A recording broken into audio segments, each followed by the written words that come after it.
QCSportZinferno.com presents ZRadio, a Wednesday night edition of ZRadio. With Mike Ackerman, I'm Corey Schrader. If you want to join in, give us a call, 309-524-5558. We definitely want to talk a few things. We'll probably start off with the Hawkeyes, and the way we run off on a tangent, it'll probably be on the Hawkeyes. So, give us a call if you want to join in. Again, that number is 309-524-5558. And Mike, the Hawkeyes keep getting a bad rap from everybody. Well, you know what? It's one of them things where it doesn't surprise me. We knew it was going to happen. It's just like being a Cubs fan for the most part. People aren't going to believe that they're any good, and especially with their style of play. They keep teams in games, or let me put it this way. They don't keep teams in games, but they don't necessarily want to put up 60, 70 points. They're not built that way. That's not Kirk Ferentz's goal. He just wants to win. And it doesn't make a difference how you do it, because for him, the win is scoring, if you have to score 40, you score 40. If you have to score 10, you score 10. It doesn't make a difference how you win. It's just a matter of whether you win, as opposed to Baylor, TCU. Those are the two big ones that ring a bell, that they may score 70 points a game, but they're also giving up 50. And we've learned from the past that doesn't win you a championship. Well, yeah, ultimately, don't you want to look at it and just say, hey, as a coach, I just want to win. Oh, absolutely. I want our players to play well. I want our players to do well, of course, individually. And if players do well, then we win games. And whether it's 10-0, 10-6, 40-10 against Northwestern. That's the thing I don't get. I'm tired of, they were interviewing the people that were picking the standings. Now, I'm fine. Look, I'm fine where Iowa's at. I'm fine. That doesn't bother me where they're ranked right now. What bothers me is the rhetoric that comes after it. Iowa, even if they go undefeated, shouldn't be in it. Iowa, this, that. Well, those college football picks and some on the committee mentioned about the offenses being flashy and this, that, and the other. Who cares about flash? I care about wins. That's all I care about. And who knows? Iowa could lose a couple games before the end of the season. Absolutely. And at that point, yeah, I will say they should be considered for the playoffs. Absolutely. Okay? If they go undefeated, they should be in the playoff. Yeah, they're 8-0 in a powerful conference. They should be in the conversation right now. They're an 8-0 in a conference that had the last national champion. Right. And everybody wants to believe that the SEC is the almighty. Well, you know what? That's not the case anymore. That's not the case. The Big Ten has picked it up, and the Big Ten is producing good football players. What did I see where? There was one of the. It was Todd McShay, the ESPN guy, and he said something along the lines, "Well, Iowa shouldn't be in the top 10 because they don't have top 10 talent." What are you talking about? Right. He's a pro guy, right? Doesn't Iowa produce like in the top 5 in the country in NFL players? Right. So they don't have top 5 talent? Exactly. That makes no sense. Even his, whichever way you wanted to argue that, and I threw that out there just because of McShay, that Iowa does have top talent. They just haven't always done what they should with it. But I don't buy that either, though, that just because you don't have top 10 talent, you could have an amazing coach also. Look at the New England Patriots. Do they have the top players every year? Right. They don't have the top wide receivers. They don't have the top running back. They don't have the Brian Urlachers on defense. They just have a bunch of guys that just play together well and win. Right. And we said do what they need to do and win. We said it last year too during the Bears-Packers game. And the people on this was last year. And the announcers on TV said it too. They said, "Hey, the Bears got probably more talent right now than what the Green Bay Packers did, especially at their skill positions.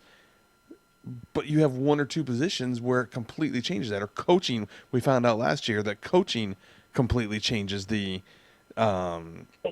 setup. So I don't. That's such a stupid statement that guy should be. I don't even know how anybody takes that guy's word for anything anymore. Well, yeah, and I don't know what guy who it was. It was and Todd I didn't McShay. get his name. It was Todd McShay. Well, it could have been this guy, but he was talking about how. I'm sorry, you're talking about somebody else. He was arguing about Memphis. Oh. And he thought Memphis should be in there and not Iowa. That's insane. And I thought, what are these people talking? I mean, there's disagreements. Okay, if you think Iowa is not a top 4 playoff caliber team, fine. But when you compare it to Memphis, and you say that, you're an idiot. They beat Ole Miss or whatever. Yeah, they beat Ole Miss. Well, Ole Miss isn't very good. And just because Alabama lost to them, doesn't it becomes the Alabama standard all of a sudden. They gave up 41 points to Bowling Green. Right. 41. So, and the Hawks, they had what? Maybe 1, 2 candy teams. Right. And a lot of people are going to discredit Iowa State, and I like to discredit Iowa State too, but they've played some teams tough. I mean, they got down 35 to whatever against who was it, Baylor last weekend, and they came back and made it a game. Against TCU, it was close the first half until they pulled away in the second half. Against Iowa, they just crushed Texas. So yeah, that's not that wasn't a gimme game. And they're in a power conference. They're a power conference school. The one loss that hurt Iowa was the Pittsburgh loss last week. I thought that was a ding. But when you look at Memphis, here's the thing, because people are stupid. Let's just be honest. People are stupid, and they don't understand the concept of athletics or how you win. The first game of the season, Memphis scored 63 against Missouri State. The second week, it was 55 against Kansas. The third week, it was 44, but they gave up 41. The third week against Cincinnati, it was 53 to 46. And then against South Florida, it was 24 to 17. They won. Ole Miss, they won 37-24. Tulsa, they won 66-42. Well, is there anybody on God's green earth that thinks that Iowa's going to give up more than 25, 30 points against them? Right. There's no way. There's no way. And here's something that has kind of bothered me. Clemson got the number 1 seed. Mm-hmm. They beat Wolford. Mm-hmm. They beat Appalachian State. They beat an unranked Louisville team. Their one big win was versus Notre Dame at home. Right. Beat Georgia Tech at home, beat Boston College at home, beat a horrible Miami team, and gave up 41 points to NC State in their last victory. Right. So how are people talking about their schedule so much tougher than Iowa's? I don't see it. Right. When Iowa beat a ranked team in Wisconsin, beat a ranked team in Northwestern, beat a formerly ranked team in Pittsburgh. That was at home. Beat Iowa State, a Big 12 team on the road, and it's an in-state rival game. I don't understand, looking at Clemson, how beating Notre Dame at home in week 4 as your only signature win puts you at number 1. Right. I'm with you. And what's the rub on Iowa then? I mean, that's what Iowa's I'm 8 plus. Well, and I'll even go one further. Iowa beat Illinois State the first game of the season, but they beat them handily. Illinois State, I know, is an FCS school. but they're one of the top 2 or 3 FCS schools in the country, and they haven't lost since then. Right. So it's beyond my realm of thinking what these people are talking about. Really, when I started listening to some of the things that they were saying, it basically changed for each team. It really changed for each team. For Alabama, it was the schedule. For TCU and Baylor, it was they passed the eye test, or their offenses were so much more explosive than Iowa's, and they just passed the eye test a little bit more. Pick it. You got to stick with one thing, and then go with that criteria, and that's number 1. And then if they're tied, then you go to number 2, and if there's something else, then you go to number 3. But you can't just pick and choose what you want to use as your guiding light. Yeah, well, yeah. I mean, they could sit there and say how much flashy Baylor's and TCU's offense is, but the defenses are crap. Oh, they're terrible. Okay, so now let's flip it. Let's judge on defenses then. Then you're saying TCU. If we start judging on defenses, then TCU, Baylor, Clemson, all these teams should not be mentioned. Right. See, and that's the problem. Right. If I look at Clemson's schedule, Iowa could beat Wolford. Iowa could beat Appalachian State. Iowa could beat Louisville. Absolutely. Notre Dame would be a tough one. Who knows? That's a flip. Iowa could beat Georgia Tech. Iowa could beat Boston College. Iowa could beat Miami, and Iowa could beat NC State. Right. What I mean, and with NC State, they wouldn't give up 41 points. With Georgia Tech, they wouldn't have given up 24 points. Right. No, it's a flawed system. At least with basketball, and we all know that they make mistakes in basketball too. But at least in basketball, they say, okay, we're using the Sagarin ratings or whatever it is that I forget the name of it, but they at least come out and say it. They say this is what we're going to use. This isn't going to be our sole provider of information, but this is one of the big things that we're going to use to make our judgments. Well, Brandon McCaffrey used that explanation off of what the NCAA is using and increased the competition on the scheduling. Mm-hmm. Yeah. Whereas college football, all of a sudden now we're talking about who has a flashier offense. I don't care. Right. I don't care. Right. If you want to watch arena football, go watch arena football. But the object of college Division I, any college football at this point, is just win. And it's the same style that Kirk Ferentz has used throughout his whole coaching career. Right. Who, at the end of the year, will be tied with Stoops. Well, at the beginning of next year, will be tied with Stoops as the most tenured head coaches in football. Right. Yeah, I mean, he's tied with them right now. I mean, they started at the same time. Yeah. So it's beyond. Like I said, the reasoning that they used. It's like they saw the teams that they wanted, and then they used a different reason why each one should be there. Right. They use a different reason. To me, Notre Dame and Alabama lost to a 2-loss team. How does that happen? And you're rated that high? So Alabama's allowed to have an off day, but nobody else is? You know what? Here's the thing. Iowa had an off day against, let's say, Illinois, because people want to bitch about the Illinois game. Iowa had an off game against Illinois. You know what? They still freaking won. Well, isn't that part of the season? You want to win those games that if you're struggling and you're having a rough go of it, those are the games you want to win. That's a sign of a good team. Yes. Yeah.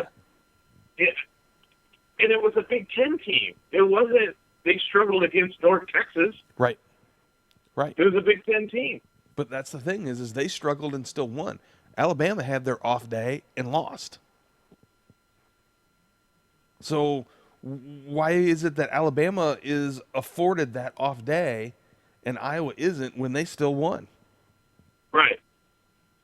And then if you look at Notre Dame, their ranked teams are kind of similar to Iowa a little bit. The week before Northwestern played Michigan, Northwestern was like 14th in the country.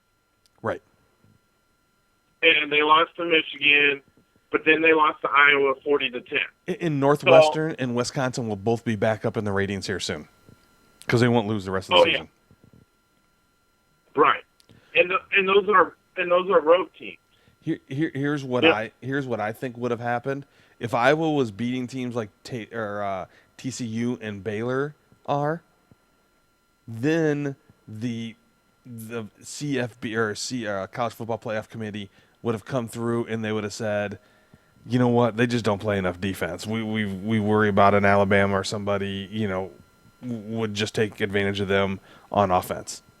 Right. That they're just finding reasons not to put them in there. It's almost like they think like ratings. Fans aren't going to like the shove it down their throat approach, stop them on defense, stop the run, keep the clock moving. But that's a strategy. Right. That's a philosophy. Yep. That a lot of people use. Well, and the problem is with these stupid pundits, like you had mentioned earlier, Iowa's a pro-style team. Right. They're not going to be the flashy, I'm going to do this freaking triple fake reverse and, all this flea flicker stuff. And we're going to line it up and we're going to smash you in the mouth with our big offensive linemen and our big defensive tackles and defensive line, and then go from there. Right. It's not these stupid, forget defense, let's just run the scoreboard up on them. Well, and that's just not the way Iowa is going to operate. They're going to get a lead, and this all goes back to coaching. Iowa could have stepped on Maryland's throat more. They could have stepped on Illinois' throat more. They could have done that with a few of them teams, but they didn't. That's not Ferentz. Ferentz is going to get into the second half, and he's going to then start handing the ball. Iowa threw the ball 5 times in the second half the other day, or on Saturday afternoon. 5 times. 5 times they threw the ball Saturday afternoon. And once they got a 31-7 lead in the fourth quarter against a Big Ten opponent, they threw the ball 0 times in the final 12 minutes of the game. 0. Now, do you think that Maryland knows what Iowa's going to do at that point in time? They're going to run the ball. They used 3 running backs, and they ran the ball. And yes, they stopped them a little bit more at that point. So what? Yeah. It's not a reflection. I mean, it's just win. That's all it cares about. That's all I care about. If the Hawkeyes went undefeated and won 6-0 every game, dude, they went undefeated and they won. Right. That means they shut out everybody. Right. That means they got a hell of a defense. Well, and I think that's the thing that people are talking about with that stupid SEC video from last week from the Alabama fan talking about, do they have a championship caliber defense? Yeah, they do. Oh, yeah. I don't understand that. This is somebody who's obviously not doing their homework.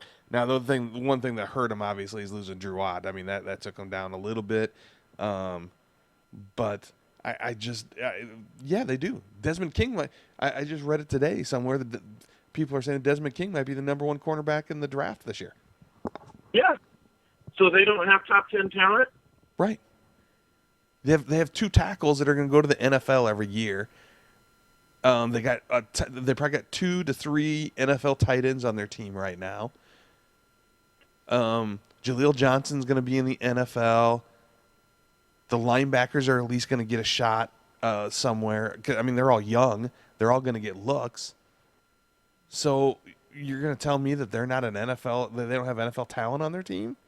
Come on. Well, and I think that kind of works in Iowa's favor a little bit because, ever since Kirk Ferentz has been the coach, and even with Hayden Fry, when Iowa is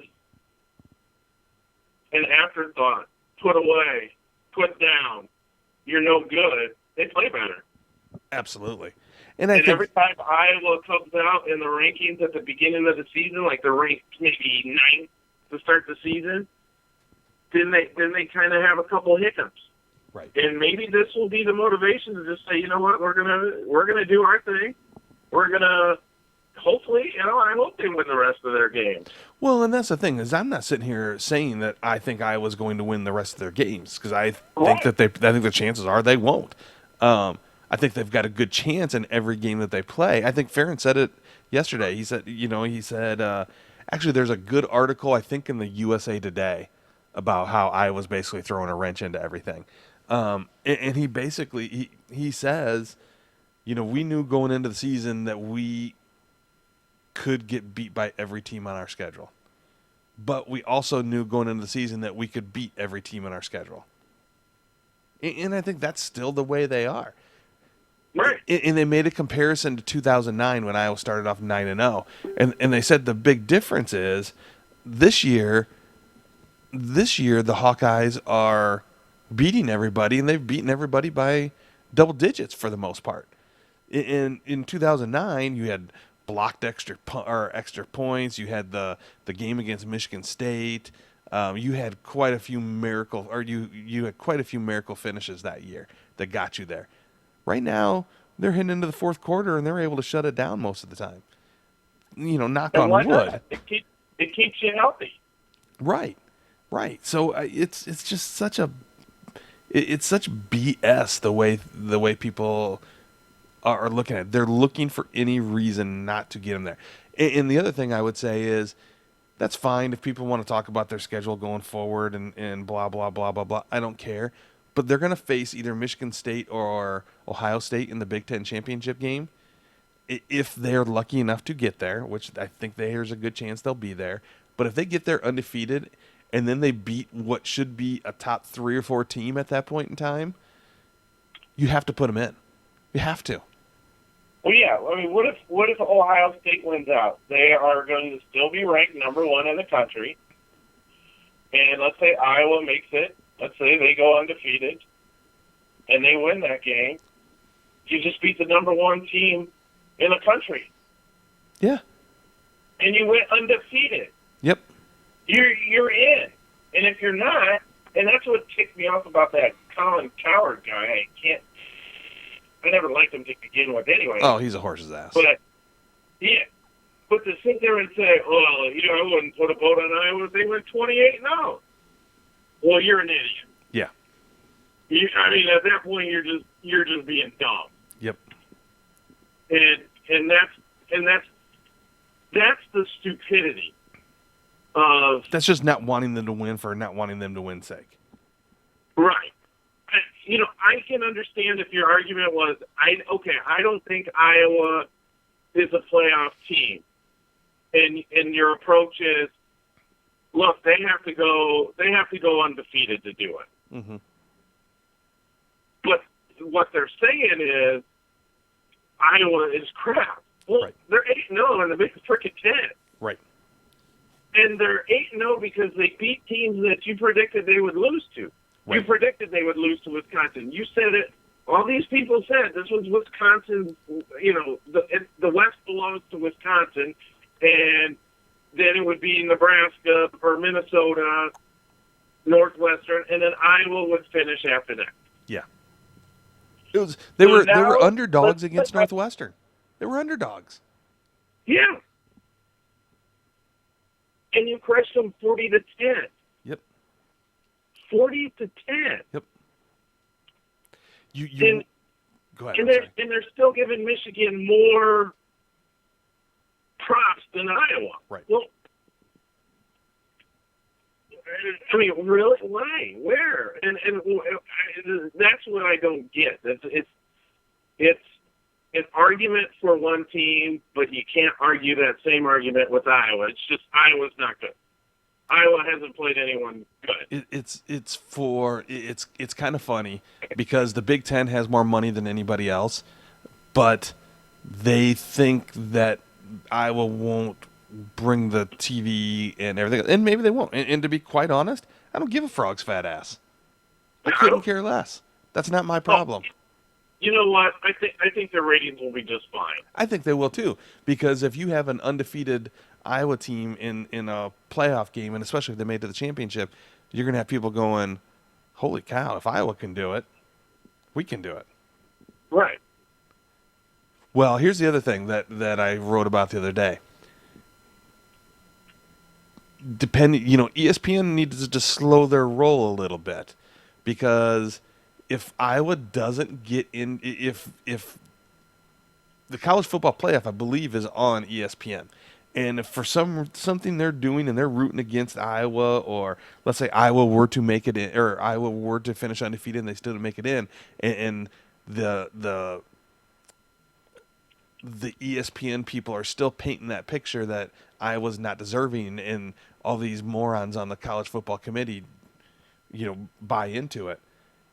Let's not forget that after next season, the Big Ten's TV contract is up with ESPN.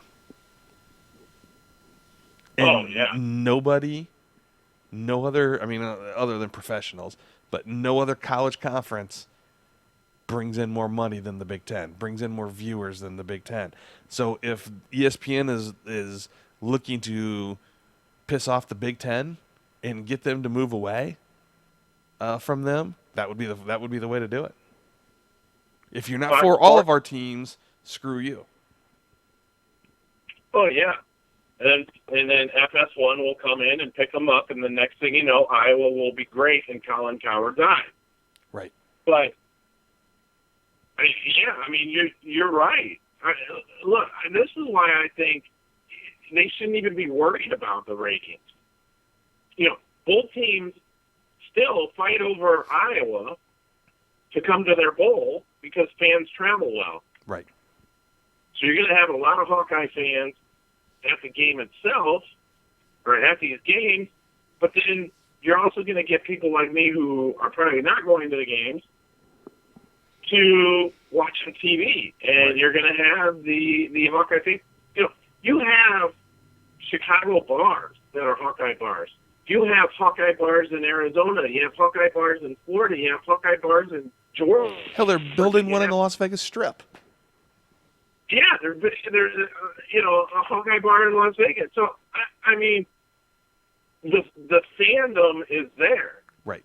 And it's and if anyone wants to sit there and say, well, Iowa wouldn't be good as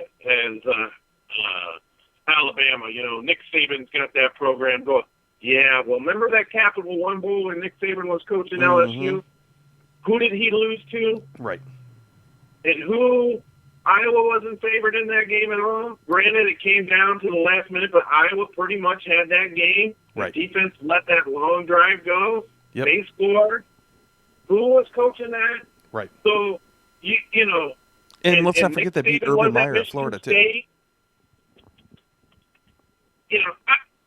Look, I'm not scared of Alabama as for this year's Hawkeye team. I'm not scared. Yeah, I'll be nervous because Alabama's good. I would be nervous if they played Notre Dame. I'd be nervous if they played Clemson. I'm nervous this weekend when they play Indiana. I'd be nervous. I'm nervous this week playing Indiana. That's just the way I'm going to be. Yeah, I'm not as nervous, but but that has nothing to do with that.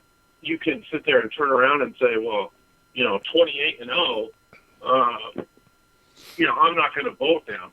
Right. Well, why? Well, his reasoning was stupid because the Clemson schedule wasn't that good. Well, Ohio State's schedule isn't that good up till this point. Right.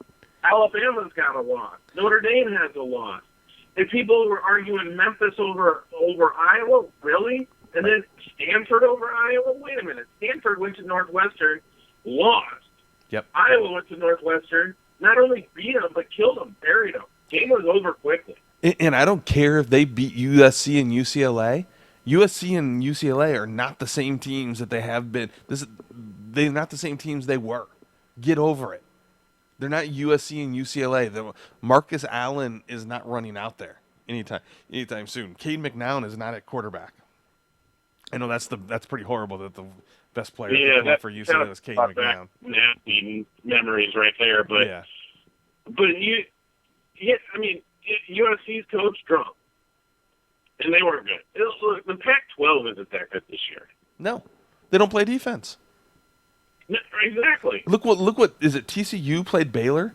It was 24-17. Or I'm sorry, TCU played Minnesota. It was 24-17. Minnesota's bad. Right. Yeah. I just. That's the thing that bothers me is TCU is not good.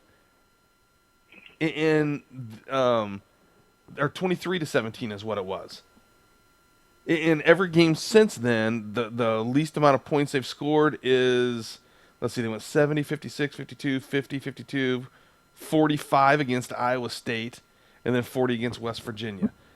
Those teams aren't, I mean, they're not, I don't know about West Virginia. Iowa State's not bad. No, they're bad, but they're not as bad as they have been in the past. I mean, they're gonna put some scares into people, I think. So really, they got this week against Oklahoma State. It is the first test they've had in a long, long time. Well, yeah, I mean, if you look at Oklahoma State, geez, there was where was the defense in that game? Right. Combined, did they break or came close to breaking a record for a combined score? Right.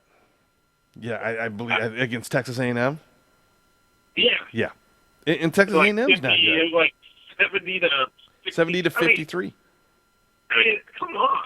70 to 53. Can you imagine? I would be upset if Iowa won a game 73 to 53. My first reaction would be, what the hell is our defense doing? That was horrible. And look at Oklahoma State's schedule. Central Michigan, Central Arkansas, Texas San Antonio. Then they've got Texas, who they beat 30-27, but Texas isn't any good. They beat Kansas State. Kansas State isn't any good. They beat West Virginia, barely. I mean, once they start, Texas is a 3-point game. Kansas State's a 2-point game. West Virginia's a 7-point game. Kansas they beat handily, but they're no good. And then Texas Tech scores 53 points on them. Yeah. I mean, are you going to play defense? Oh, jeez, it's so dumb. Well, I don't know how you ignore one full side of a football team. Right. I don't understand it. Well, and the other thing is makes too. me wonder, how good would Indiana be in the Big 12? Oh, Nate Sudfeld would win the Heisman Trophy. I mean, seriously. He'd win the Heisman Trophy. I'm not even kidding. Yeah, I mean, the Big Ten is all about complete football. Mm-hmm. You have the offense to put up the points and the defense to stop the other team. That's what it always has come down to in the Big Ten. Right. In the Big 12, the SEC, the ACC, all of these conferences are mostly built on the first 1 to 70 wins. Right. No. I don't want that. Because that's not going to win the big game. We've talked about it before. Ask Oregon. Oregon brought this in, and now I bet you they wish they could find a way to get out of doing that because they never win the big game. They always lose to a team that's going to play defense. You got it. Yeah, you have to have the defense. Right. And Iowa has the defense right now. Yeah. It's just beyond me that people look at it this way. And again, I really don't even have a problem with Iowa being ninth right now. I really don't. I have a little bit of a problem with Stanford, or I'm sorry, because Stanford's one behind them, right? Yeah. I would have been a little upset if Stanford was ahead of Iowa. Just because of the Northwestern game. I really have a little bit of a problem, though, to be honest, with Alabama being in front of them. They lost to a 2-loss team. Yeah, that's my big problem is Alabama. My counter argument for the Iowa schedule is then why do you have Clemson number one? Because that argument that you're putting on Iowa goes to Clemson too. Right. There was a guy on the Dan Patrick show today, and he basically said, Alabama and Ohio State are there because of their coaches and their reputation. They haven't played amazing schedules yet. They've played close games against teams they shouldn't have played close games against. And Alabama lost to a 2-loss team. If Alabama had Iowa's resume, Alabama would be a sure lockfire number one. Oh, for sure. Right. And look, if I think Alabama's going to lose to LSU, and I would be fine with LSU being part of that crowd. Absolutely. I'm fine with LSU. I'm fine with Ohio State. I'm fine where Iowa's at, and you can make a case that Iowa will not make it to the college football playoffs, but the case would be it's because they lost to maybe Nebraska at the end of the year, or they lost the Big Ten championship game to Ohio State. Then right. I'm fine with it. Then I'm fine. No, I'm with you 100%. But if they were to win out, they should be in there, because that means they beat a top 2 or 3 team at minimum in the Big Ten championship game. Yeah, you won your Big Ten games two against 2 ranked teams for sure on the road, and then you beat the number 1 team, because I'm assuming Ohio State. And right. You beat the number 1 team on a neutral site. And undefeated as well. And let's not forget, too, that Northwestern and Wisconsin will be back in the top 25 by then. Mark my word. They'll be back in the top 25 by then. So then let's say you've beaten 3 teams. It'd been nice if Pittsburgh would have stuck around, and you could have said then you've beaten 4 teams. Because let's look at TCU. But if you look at Pittsburgh, they lost to North Carolina, who that game right there puts them in the lead on their side of the ACC. Right. So, it's still a solid win. If Pittsburgh were to win out, they'll be ranked 2. So let's say that's best case scenario. That's 4 teams then in the top 25 that you've beaten. And let's look at TCU. Central Michigan's not going to be ranked. Central Arkansas is not going to be ranked. Texas San Antonio is not going to be ranked. Texas won't be ranked. Kansas State won't be ranked. West Virginia won't be ranked. Kansas won't be ranked. Texas Tech won't be ranked. TCU will be ranked. And Baylor will be ranked, and Oklahoma will be ranked. So that's 3 teams. Iowa will have beaten 4. And Iowa's now, I'll give it as far as say, TCU and Baylor are going to be, I was looking at Oklahoma State's schedule, but it's going to be the same thing, to be honest. They're all going to play the same teams. So it's one of them things where Iowa still played more ranked teams. They may have only faced one top 5 team, but TCU's only top 5 because they've played crap so far. And their coaches have stepped on the pedal 69-14 against Texas San Antonio. There's no way Iowa does that. No way.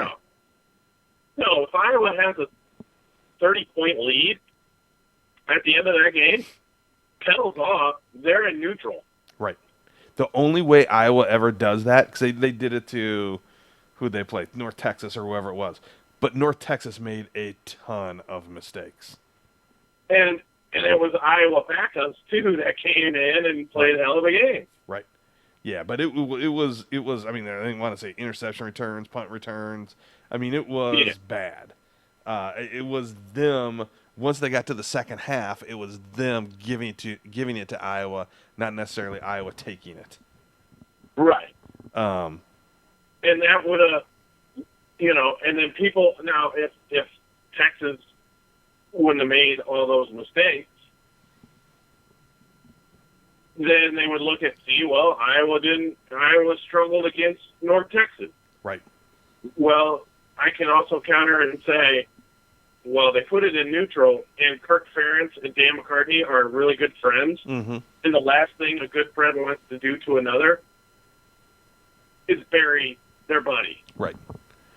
Well, absolutely. Too much respect. Absolutely. Well, and also then, too, I just don't think that Ferentz, I think he's not going to bury anybody unless they really ticked him off, which I've never seen that circumstance. And the other thing, too is, I was not in Texas or Alabama where you have a 4-star recruit sitting behind you and you're ready to play. So if somebody, obviously we've seen at the running back position, they've done well with backups in. But if somebody gets hurt, they're all 2-stars. What's that? And they're all freaking 2-stars. Right. So, but for the most part, they don't have that depth that Alabama has, or TCU has, or Baylor has, just because of where we are in the recruiting base. But their starters are just as good. So when you get to that point in the game where you are up 30 points, they're not going to want to get anybody hurt. Right. That's just the way it is. They're not going to want to get anybody hurt. Now, here's my question. That being said, now I'm going to talk to the other side of it. Let's say Iowa gets up. Let's say Iowa gets by this week. They got Minnesota at home the following week. It's blackout. The stadium's going to be hyped. It's a night game. Iowa gets up 35-7 at half. Knowing what the committee is looking for, and now you can taste it a little bit. You can taste that chance to be in that college football playoff. Do you beat the crap out of them in the second half? Well, but this goes to Kirk Ferentz. He sticks to his guns. Right. And you've got a quarterback that is hurting himself every time he goes out and plays. Right.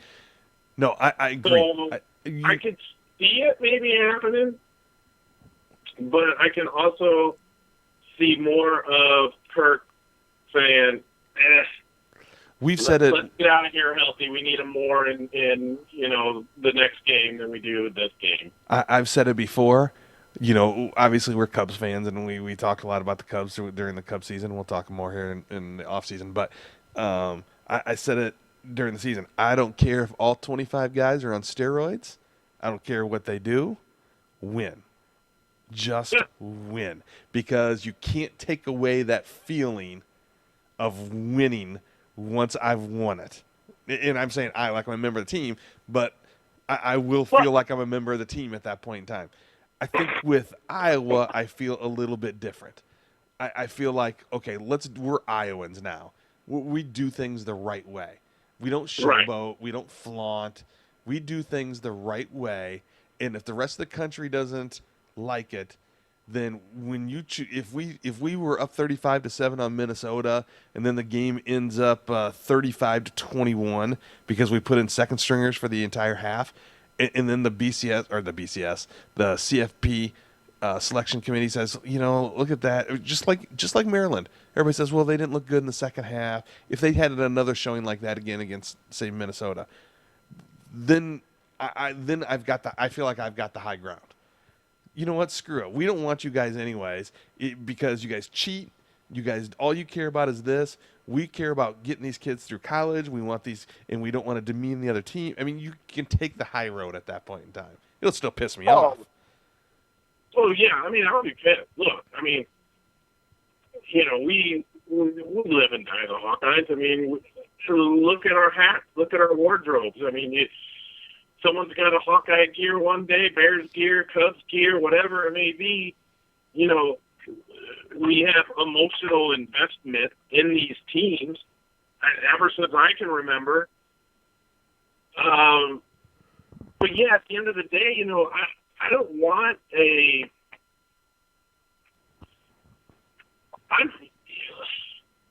what's the best way to put it? Look, I'm fine the way Iowa's winning now. I'm fine with it. Me too. Whatever, just win. Okay, that's all I care about. Yeah, just I guess that's win. what it comes down to. I just care about winning. But I don't want you to, you're up such and such, by so many points on someone. What's the point? I think it's stupid, and it sends a wrong message to all schools to just say, okay, now bury your opponent. Right. There's got to be some respect left in the game where you just kind of take off the gas, and just say, it's just like Mark Ferentz does. Let's just get through the second half. Look, we're up 30-some points. We're up 4 scores. Right. Let's just play good defense. When we get the ball, we'll just run it, hit your holes, work on your gaps, your cut. Work on everything through the handoff. Okay, they stop us. Good job. They start the run. We punt. Clock keeps going. Make them go on long drives. The clock keeps going. And they might get a couple scores in there, but by that time is running out. Right. And if the college football playoff people hate it, well, screw you, because you guys are a bunch of morons. Right. You're not watching the games. You're watching you're looking at the box score. Right. The box score doesn't tell you the game. It just tells you, oh, Maryland did this to Iowa in the second half, as opposed to, yeah, well, like the stat you had said, Iowa stopped throwing the frickin' football. Right. They just were running. There's no way. We were up 31-7. Iowa was up 31-7 at that point when they threw 0 more passes. With 12 minutes, a quarter of the game was left, basically, and they threw 0 more passes. And half the game was left, and they threw 5 passes. Now, I think they dropped back a couple times and got some pressure, and he took off. So that, he at least dropped back a couple more times. But they only threw 5 passes. Now, right. Do you think under God's green earth that TCU would have done that? Oh, no. They would have been 4 wide receivers, shotgun.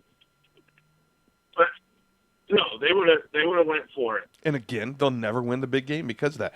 They're going to blow out teams, and they're going to look great doing it when they face good to lesser teams. But when they face really good to great teams, they're going to lose.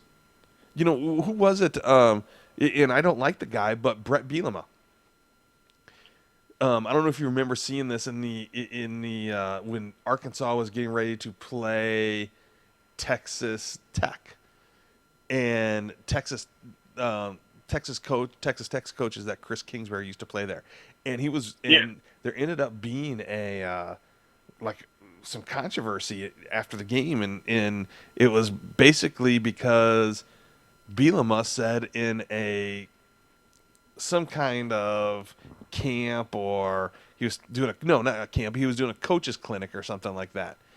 And he wasn't referring, now this is him talking, he was saying, hey, if you're not going to put a fullback out there, if you're going to go 4 or 5 wide and blah, blah, blah, and you're going to do that all the time, we're going to beat you. And Texas A&M thought that they were talking about them. So they were really pissed off, and they came in and won by 7 or 8 points when they played them this year. And they made a big deal about it. And Bielema was going, I wasn't even talking about them. I was just talking in general. And yeah, they might beat you once or twice like that, but consistently, the team that plays ball control, plays good defense, has a tight end, has a fullback, is going to win. It's proven throughout the history of football. What sounds more sexy, Mike? What's that? Just beat Ohio State 52-35. Man, the Hawks were rolling. Or we just beat Ohio State 13-3. Right. Now, the team that's a good team is a team that can win that 50-40 game, but can also win the 13-3 game. That's a great team. Right. Putting scoring 40 points on Northwestern, who was coming in as one of the tough defenses out there. It's pretty darn good right there. Yeah. For a pro-style offense, 40 points is a ton. Right. An offense where you run the football, pass, play action, run it between the tackles, hit your tight end, not going for the 40-yard bomb. I mean, just like the other day, just like last night, I don't know, was it Toledo in Northern Illinois or something like that? Third down and 39. Right. And that type of offense, you look at it and you go, well, that's what they're geared for. Third down and 39 and a pro-style offense is, let's just get some chunks of yardage so we can punt this ball a little bit deeper and let our defense, give them some breathing room, stop them, play field position, and go from there. Absolutely. And I'm fine with that. I am too. I am too. Now, there are times where I wish, Illinois being a perfect example, I think, where I wish you would step on their throat a little bit more, just leave zero doubt. There was zero doubt against Maryland. Against Illinois, you kind of let them stay a little bit close. So there are times I wish you'd step on their throat a little bit more, have a little bit more of that killer instinct. But overall, I'm good with everything they've done. Well, yeah, I mean, they're 8-0. Yeah. You watch that game against Wisconsin. Yeah, your nails were going thin, and no team could get any offense going, especially in that second half. And at that point, it's just like, you know what? Bend, don't break. You got some key turnovers, good defensive turnovers, especially in the red zone. Do you think TCU and Baylor comes up with something like that? No. You think TCU and Baylor has a cornerback that's like King? That's to me, that's quality football. That was a heck of a game. And well, to win at Wisconsin, one of the toughest places in the nation. Right. Oh, absolutely. You wouldn't cut. What was it that somebody was comparing the Alabama Wisconsin game and Iowa Wisconsin game, and they said the same thing that you and I have said before is, yeah, Alabama went down and played at Texas Stadium. That's a home game for Alabama. Let's be honest. That's a home game for Alabama. Well, of course. I mean, they're 4 or 5 hours away. Right. Alabama wouldn't be caught dead at Camp Randall Stadium. There's no way under this sun that they would ever go there. So that's just not going to happen. But shoot, I completely lost my train of thought now on that. But you can't. Yeah, they were trying to compare the two, and this person went ahead and said that. Now, I think you and I both agree. I'm really not upset with them being number 9. I'm upset with the logic for them being number 9 and with the idiotic logic that is being used. That will make it tougher for Iowa to move up when they should move up. Exactly. Yeah. I am not. It all comes down to the pundits and their logic of Iowa football. And, yeah, it's great. And the good thing about it is it puts Iowa's name in the papers. Kids are noticing it. And kids will ignore the hate. They're like, Iowa's 8-0. Absolutely. So the kids that play the game, I mean, they know how the game goes. Well, they just got a commit from a kid in Florida yesterday who said that basically this season was a big turning point for him as far as seeing how they did. Now, I went on, some of those, scouting sites and stuff like that. Mm-hmm. I could have sworn I heard a rumor, but I didn't see it on these sites, that kid from Ohio State that decommitted, yeah, that he's put Iowa in his breath. Hey, look what happened back in 2002. Chris Leak had it down to, everybody remembers Chris Leak. He was one of the top 5 players in the country, if not the top player in the country, and everybody had him a foregone conclusion going to someplace southeast. And then Iowa went on that roll with Brad Banks, and Chris Leak called Iowa. Iowa didn't call Chris Leak, and it came down to Iowa and Florida, and Florida promised him playing time, and Iowa wouldn't. Yeah. I mean, that was basically the difference, is they promised him time and Iowa wouldn't promise him time. That was the entire difference in the recruiting. Well, yeah, because he took notice of Iowa. Kirk Ferentz doesn't play freshmen, right? If he can help it, right. Right. Now, looking forward, you've heard me say this for almost a month now. I'm scared to hell of this game against Indiana. Yep. I'm the opposite. What's that? And yeah. I'm the total opposite. Yeah, I'm scared as could be against Indiana. I worry about this game because Sudfeld is not a joke. Sudfeld's a good football player. Now, Indiana's come in, lost 4 in a row.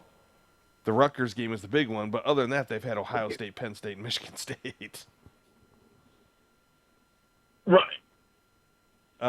So, and they've scored 52. Or no, I'm sorry. Yeah, they scored 52 against Rutgers. They scored 26 against a good defensive Michigan State team.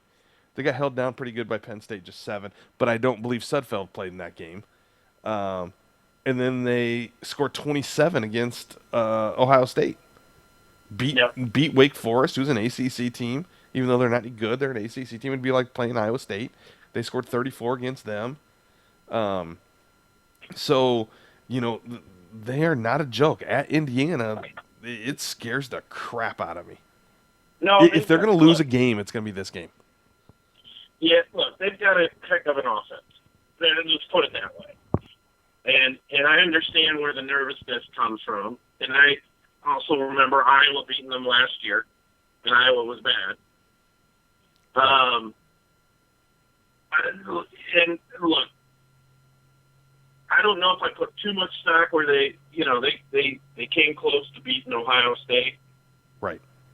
Yep, Maryland played Ohio State tough. True. And really, Ohio State isn't really wowing people, as the SEC teams are. They're winning. I mean, that's all that matters. They're winning. Right. Well, last year Iowa won 45-29. Mm-hmm. But the year before that, Indiana won 24-21. And then but Iowa then won 4 in a row before that. But back in, what was it? 6 and 7, they lost 2 in a row. So, I mean, Iowa has, to be quite honest, they've won 1, 2, 3, 4. They've won 5 out of 6 in the series. But they lost the last time at Indiana. Yeah. Yeah. I just think this is a different Iowa team where I think their defense is, it's mature and they're good. And Indiana's defense is bad. Right. It's bad. Right. So I think it comes down to a Kirk. This is you want Kirk Ferentz against this type of team. Right. Because Indiana's defense is so bad, win the toss, get the ball first, score first. Okay? But in the process of them scoring, you're going to be like, people are going to be like, gosh, all these other teams scored like Rutgers. How did Rutgers score 50-some points on them and Iowa's only scoring, 22? Well, against this Indiana team where it's offense, and it's fast, and it's SEC-ish, and it's, do your thing here. You eat the clock. That's how you stop that offense. You eat the clock. And when their defense is bad, you score your points. You do your thing on offense. You run it, mix in play action, all of that. You play your game. Is it going to give you 52 points? Who knows? Right. You scored 40 against Northwestern, and they were supposed to be a really good defense. So you never know what Iowa does there. But you control the clock. Right. And I think Iowa, we all know Iowa is good at that. Okay, I mean, that's them.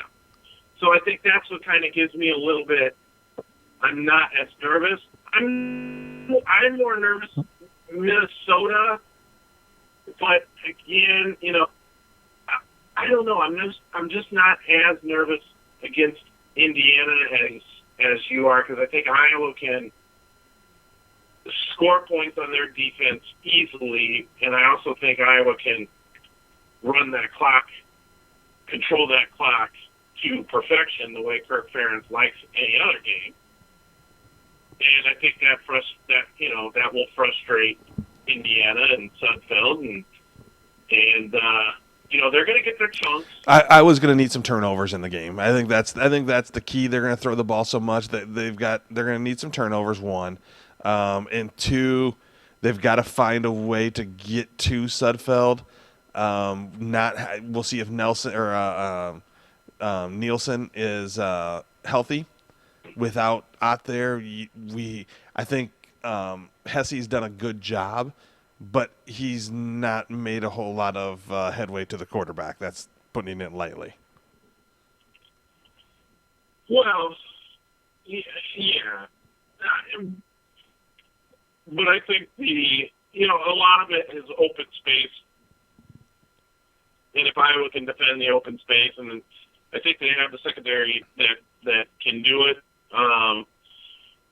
A lot of people will say, well, look at Iowa's secondary. They're not the best secondary in the country. Right. But you also got to think, well, the reason why their secondary is getting beat a lot is because teams can't run on Iowa. Right. And if with Indiana, if you take away the run, and Iowa's good at taking away the run, his play-action passing and all of that, and his little, inside options and all of that gets taken away. Right.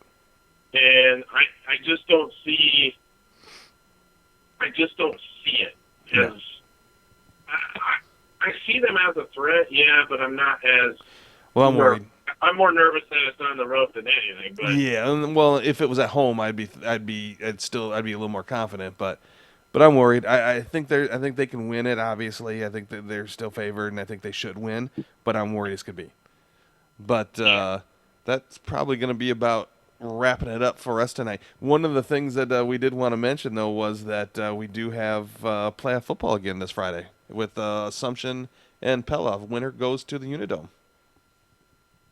And the state of Iowa pairings are probably some of the worst in the country. Yes, that's for a different time. Yeah. But they are some of the worst things, and it's not just in football. It's across the board. Girls sports, boys sports. There's definitely a leaning towards different areas of the state, to put it mildly. Yeah, and then when it comes down to the alphabetical order, then that's so stupid. You got it. So, but yeah, that's another time. Again, tune in Friday night, Brady Street Stadium. Game time is probably around 7-ish. Yep. We'll be on the air beforehand. Yep. And where we can discuss more of that then. But yeah, Brady Street Stadium would be a tough matchup for Assumption. But it should be exciting, and QCSportZinferno.com is bringing it to you. We are bringing it. Free! For free, absolutely. We're charging $10 tune for it. into that. So, all right, well, let's wrap it up here.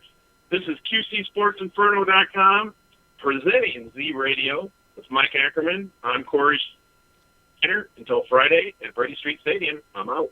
Peace.